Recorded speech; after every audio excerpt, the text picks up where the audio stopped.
In this tutorial we're going to cover how to use the form and sort of get to grips with the form, and a useful program to start with is a timer, something that you don't get by default on a Windows computer, so it can be useful.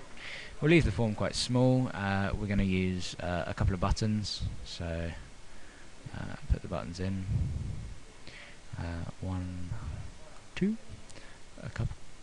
Then we can rename them. This is going to be a stopwatch sort of timer, so we're going to have a start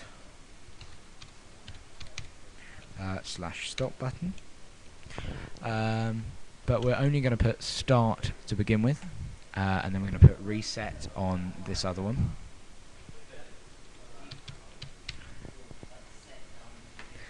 We're then going to have a label which is going to contain the numbers. Now, as I said before, labels can be too small sometimes, and so it's useful to be able to have that, to make them bigger. So let's have a funny font. It's not that much. Okay. And we need, of course, the timer, the VB timer. Okay, so we've got our timer. We have an interval which we can use for it. It's not enabled, and so what we're going to do is we then go on to double click here, so you take us here.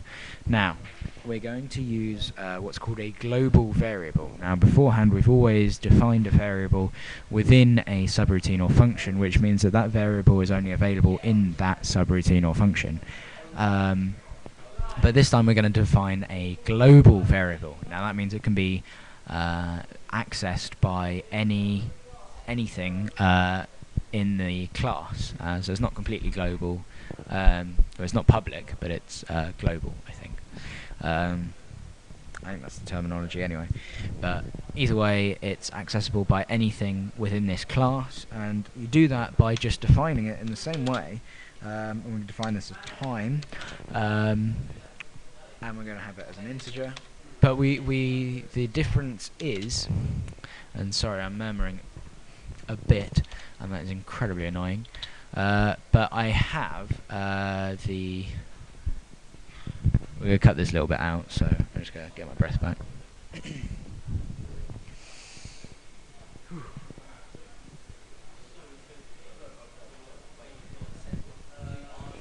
We're going to define the time as an integer, and the only reason that it's global is because we haven't defined it within a sub.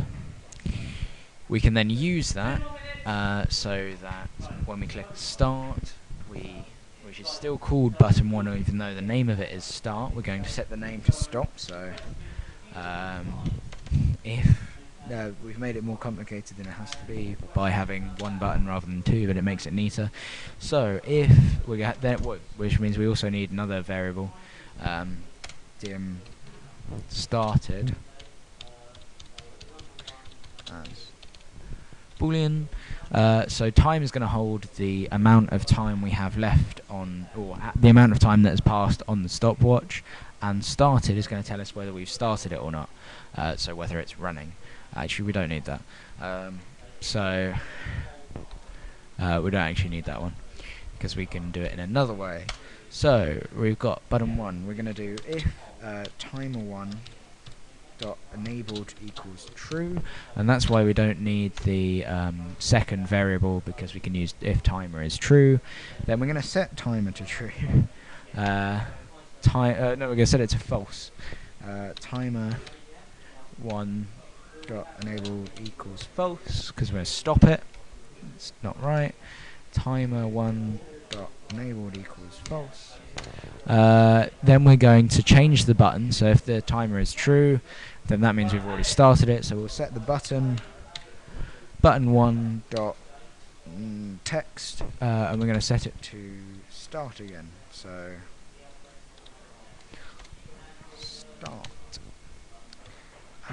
But if the timer is not enabled, so just use an else for that.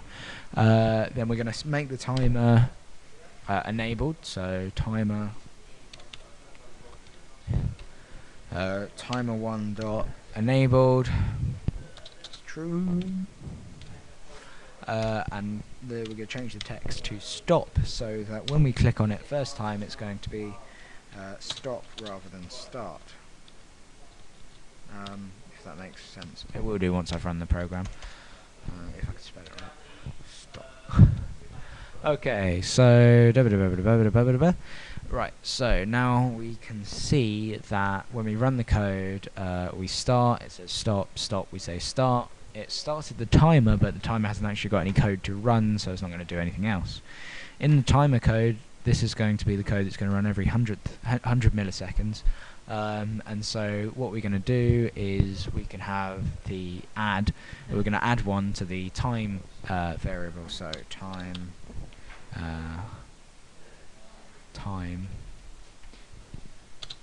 plus equals 1. A brilliant function there. So we're going to add 1 to time each time. We're going to start time off at being 0, and we're then going to set label 1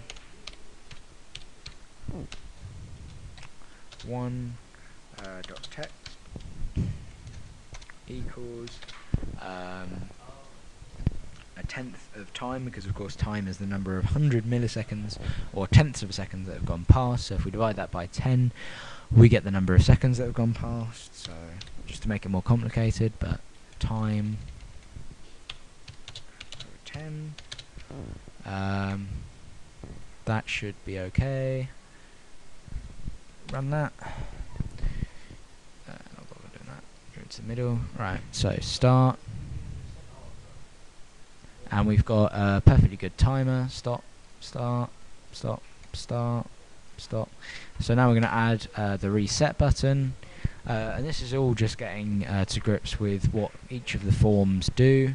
The reset button, all it has to do is set time to 0 to make it work properly. So 1, 2, 3, 4. So stop it there, reset it, start it. And you can see where the error came in is that it set time to 0, but it didn't update the actual label. So it wants the label text to also be set to 0, so that go like that, and it goes to 0. And we'll set it to, because it looks nicer, really. So we do that. Then we've got a working timer that you've made. Well, I've made this one, but you'll have made your own. And that's how you do it. Another thing that you might want to do, that just annoyed me, is that the text is here. And we would like to change that to a timer rather than, so we know that it's timer. If we run the code, you can see that that's changed this to timer. That concludes the lesson.